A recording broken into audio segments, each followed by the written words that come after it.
Okay, in this video we're going to cover issue type attributes, how to add them and remove them in order to fit your work best. So in this video we're going to learn what the different kinds of attributes are that can be assigned to stories, tasks, and bugs.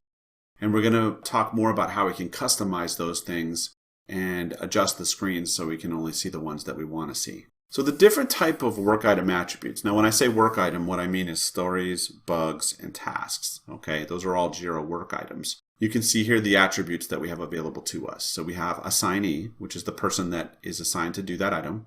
We have attachments, anything that would need to be attached to that item to provide more clarity or show that it's been done. We have comments, that's obvious.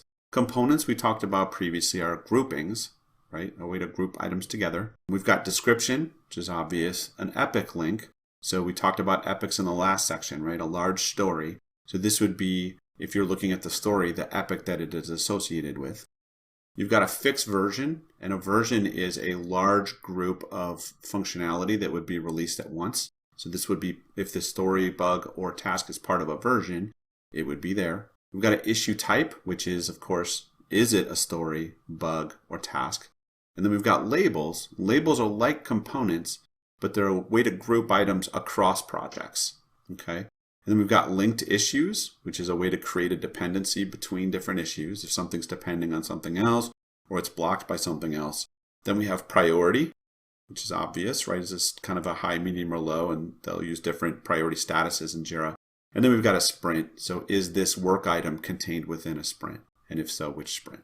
Okay, so let's take a look at Jira, and let's look at some of these work item attributes. All right, so we've got this newest story that we created, right? And let's go ahead and we'll press the E key on our keyboard, or we can use these three ellipses here to go into an edit mode. All right, so now we're looking at this issue, and this is issue FP1-29. All right, this is our newest story. You can see here as we move down the screen, we've got the ability to change the issue type from story to task, bug, or epic. In the last section, we created a component, which you might remember. So now we can actually look for that component here. If we want to use this, we've got my test component, right, which allows us to group these items together. A description, which has a rich text editor, which is nice. We've got this fixed version, which would basically allow us to determine which release this is going to be in. A version is something that we eventually release. We've got a priority here. We talked before about this priority being high, medium, low, etc. Labels, which are groupings across project, and we can actually look for labels just by selecting in here, and we can actually create new ones this way. So we can say across project label. You can see we have one here, and we can go ahead and assign that label here. Attachments we can do by drag and drop, or we can browse. We can link this issue to another issue, and you see that there's a variety of ways we can link those. Either by blocks, is blocked by, clones, is cloned by, or it's duplicated, or etc. Then we type in the issue here, and we'll actually do a search in real time. We can assign this issue to someone else or to us. We can assign the epic, and we can assign which sprint it should appear in. And we can also actually assign epics and sprints by drag and drop. And then we've got our rich text editor again for comments, if we'd like to place those here.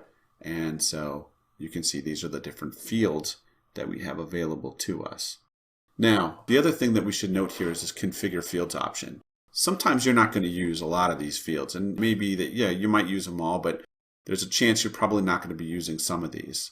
If you select this configure fields option, you can see we have the ability to turn them all on and off. We can even select custom fields as well, and we can say, you know what, don't show me comments, don't show me different aspects of this here. And when we save that now, we'll see that that is the case for the items that we make going forward when we view those. Lastly, let's take a look at this preview pane in a little more detail. Let's take a look at each of the items within here. We've got the ability to watch and unwatch an item. Now, this is helpful if you have multiple people on your project and you want someone to be notified if the status of this item changes. So you can see right now I'm a watcher on this item. That's really because it's assigned to me and I've reported it as well. So you can see, actually it's unassigned, but it's been reported by me. You can see down here. So that automatically makes me as a watcher, if you remember our notifications workflow from the previous section that we went through. We've got our label here that we created. We've got a status on this to do in progress, etc. The ability to link an item, attachments, subtasks.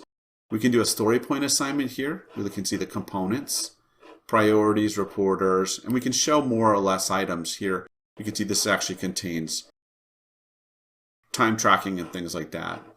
Subtask comments, okay? So you get a lot of that through the preview pane, so that makes it real convenient. You don't actually have to end up leaving the screen to do a lot of modifications. Now, some of these fields will not be editable once you pull it into a sprint. So once this story enters a sprint, you're not going to be able to change some of these values. But we'll take a look at that when we create a sprint later. Okay, in the next video, we're going to talk about managing those items in the backlog. So now we've got these items, we've assigned all these attributes, and now we're going to need to be able to manage those things, prioritize them, etc.